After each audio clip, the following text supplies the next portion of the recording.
तो फ्रेंड, ये हमारा एंशिएंट हिस्ट्री का तीसरा वीडियो है। इसके पहले 2 वीडियो आ चुके हैं, एक वैदिक कल्चर पे और एक हड़प्पा सिविलाइजेशन पे। तो ये जो हमारा तीसरा वीडियो है, इसमें सिर्फ चैप्टर जो भी है उसकी एक ब्रीफ डिस्कशन किया जा रहा है और एक उसकी समरी तैयार की जा रही है, जिससे कि कोई भी एग्ज़ाम में हम मैक्सिमम क्वेश्चन को अटेम्प्ट कर सकें। तो तीसरा चैप्टर जो है हमारा वो है राइज ऑफ महाजनपद। तो जब हम लेटर वैदिक को पढ़े थे तो उसमें हम लोगों ने देखा था कि जो लेटर वैदिक में लोग सेटल होने लगे थे, एग्रीकल्चर जो था वो डेवलप होने लगा था। तो उसके बाद से जब एग्रीकल्चर सरप्लस हुआ तो लोग एक कम्युनिटी डेवलप करने लगे, एक फिक्स परमानेंट सेटलमेंट होने लगा और उसके बाद से धीरे धीरे जनपद बने, जहाँ लोगों का एक बहुत बड़ा समूह रहने लगा। और उसके बाद से यही जनपद बड़े होते गए और इनका इतना एक्सपेंशन हुआ कि ये पूरे देश में लगभग 16 महाजनपद बन के उस समय पे उभरे। 16 महाजनपद। तो एक एक करके हम एक एक महाजनपद को देखेंगे कि कौन महाजनपद कहाँ उस समय हुआ।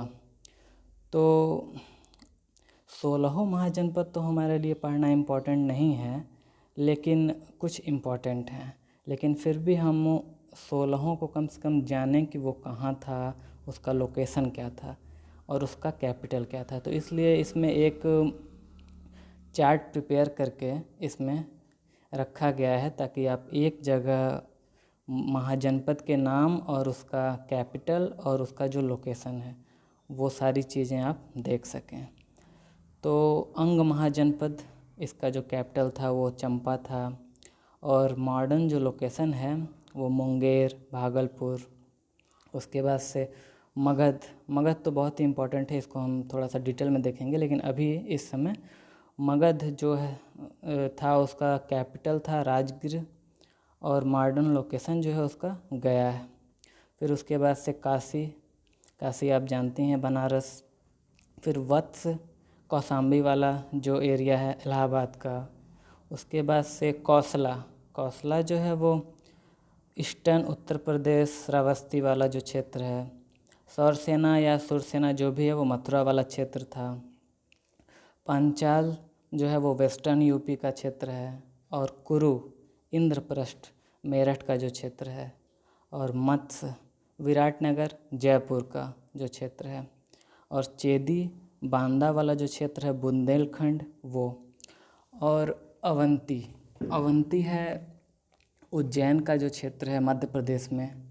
गांधार, तक्षशिला, जो रावलपिंडी, जो गांधार है वो इस समय भारत के लोकेशन से बाहर है, रावलपिंडी में है। कंबोज जो है वो आज कश्मीर के क्षेत्र में है। और ये जो अस्मक है ये सबसे इम्पोर्टेंट है, ये बार बार पूछा जाता है। इसलिए पूछा जाता है कि ये साउथ का मोस्ट साउदर्न पॉइंट पे ये था अस्मक, जो गोदावरी नदी के किनारे था। और वज्जी जो वैशाली है, बिहार वाला जो क्षेत्र है। और मल इसलिए इम्पोर्टेंट है कि यहाँ कुशीनगर जो क्षेत्र है, कुशीनारा कहा जाता था उस समय, तो उस क्षेत्र का ये है। और देवरिया उत्तर प्रदेश में ये आता है। तो इसको हम एक बार मैप पे देख लें। कंबोज, गांधार, कुरु, सुरसेना, कौशल, वृज्जी, मल और अवंती, चेदी, मगध, ये कैसे। और देखिए अस्मक जो है वो सबसे साउदर्न पॉइंट पे है। तो ये हमारा ये सारा लिस्ट दिया हुआ है। एग्ज़ाम में क्वेश्चन आपके डायरेक्ट आते हैं कि ये जो महाजनपद है वो किस क्षेत्र में है, उसका कैपिटल क्या होता था, मॉडर्न लोकेशन क्या है। तो इस तरह ये इम्पोर्टेंट है, बार बार ये पूछा जाता है और इसका लोकेशन आप मैप पे देख सकते हैं।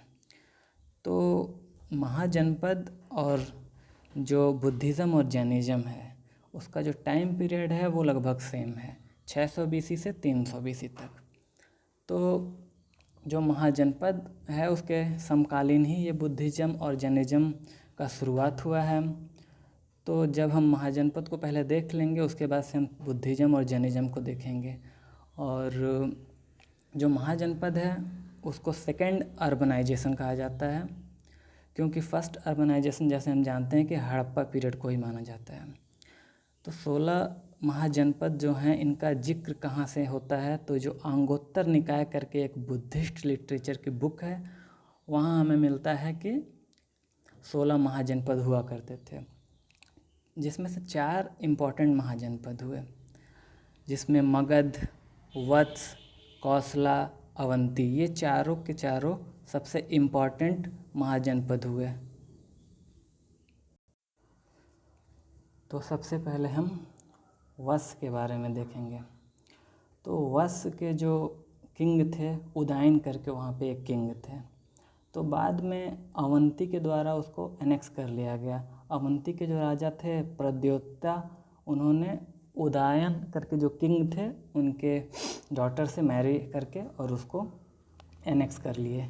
तो इसकी जानकारी हमें एक बुक है उसमें मिलती है, शौपन्ना वासा दत्ता की।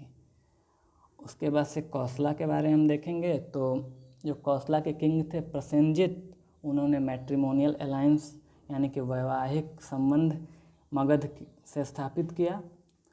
और उसके बाद से जो मगध डायनेस्टी है इसको हम बहुत डिटेल में पढ़ेंगे, क्योंकि ये आगे चल के यही एक सबसे बड़ा साम्राज्य हुआ और आगे चल के ये मौर्य एम्पायर यहीं से शुरू होता है। तो मगध डायनेस्टी में सबसे पहला वंश जो था वो हरियंका डायनेस्टी था, जिसके फाउंडर बिंबिसार थे, और ये राजगीर के आसपास का क्षेत्र था। तो बिंबिसार के जो पुत्र थे अजातशत्रु, और अजातशत्रु के पुत्र थे उदयन। तो बार बार ये क्वेश्चन पूछा जाता है वनडे एग्जाम में कि हरियंका डायनेस्टी जो है वो उसके फाउंडर कौन थे, तो बिंबिसार उसके फाउंडर थे और अजातशत्रु उनके पुत्र थे। तो राजगीर मगध डायनेस्टी के डेवलप होने का एक और रीज़न था कि मगध बहुत ही रिसोर्स रिच था, बहुत ही ज़्यादा संसाधन थे मगध के पास, और जो राजगीर था वो सराउंडेड था हिल्स से, नदियों से। तो बाकी लोगों को आक्रमण करना मगध पे उतना संभव था नहीं, इसलिए मगध अच्छे से डेवलप हुआ। उसके लिए जो नेचुरल वहाँ का जो एनवायरनमेंट था वो बहुत अच्छा काम किया। उदयन, बार बार ये क्वेश्चन पूछा जाता है कि जो राजगीर जो कैपिटल था उसको पाटलिपुत्र किसने शिफ्ट किया, तो ये उदयन ने शिफ्ट किया था। तो उदयन से रिलेटेड एक पॉइंट ये हमें जानना चाहिए।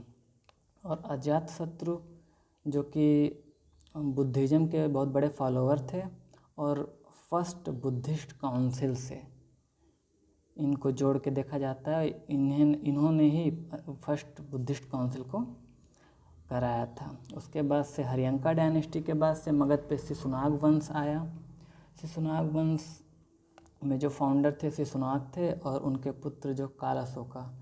तो बस 2 राजाओं का नाम आता है जो बहुत ही प्रसिद्ध हुए। कालाशोका जो थे वो Buddhist council, second Buddhist council से एसोसिएटेड थे।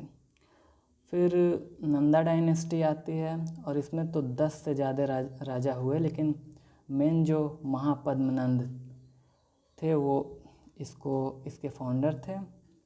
और जो अंतिम राजा थे घनानंद, उन्हीं के टाइम में अलेक्जेंडर का इन्वेज़न हुआ था। तो उसके बाद से क्या हुआ कि मौर्य वंश का स्थापना हुआ। घनानंद को चंद्रगुप्त मौर्य हरा के और मौर्य वंश का स्थापना किए। तो ये बहुत शॉर्ट में हम इस चैप्टर को देखेंगे और इसके बाद से हम बुद्धिज़्म और जैनिज़्म को देखेंगे और फिर मौर्य वंश और गुप्त वंश के बारे में देखेंगे। तो और 3 वीडियो में हम एंशिएंट हिस्ट्री को कवर करेंगे और बहुत ही शॉर्ट में वीडियो को हम देखेंगे। तो फिर thank you so much for watching.